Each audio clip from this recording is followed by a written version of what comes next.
Assalamu alaikum wa rahmatullahi wa barakatuh. Masu kallo barka da zuwa wannan tashar tamu mai albarka wato mai suna tashar Hausa TV.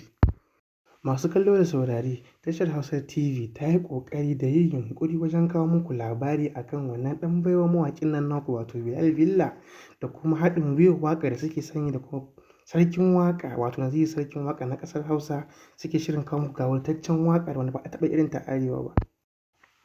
Ɗan baiwa mawaƙin nan naku wato Bilal Villa na Kano shi ne ya roƙi masoyansa da masu kallonsa da su taimaka su taya shi wa sarkin waƙa tagin da kuma roƙonsa domin haɗin gwiwa waƙar da za ta ba wa kafatanin Arewa mamaki saboda tsantsar basira da kuma falsafa da aka zuba a cikin wannan waƙa.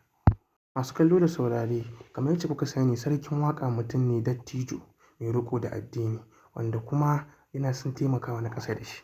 Shi ne ya ba Bilal Villa ɗan baiwa nan naku wato zaɓi guda biyu.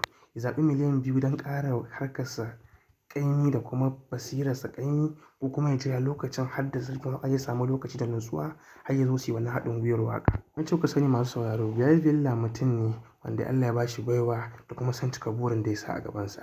Ya gwammaci da ya jira sarkin waƙa ya gama duk abin da yake domin su tsaya su yi haɗin gwiwar wannan waƙar da ake sa ran za ta ba wa Arewa mamaki.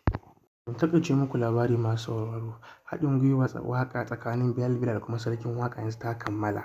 Ku jira nan da sati 2 za su saka waƙar da za ta ba ku mamaki da kuma nishaɗi.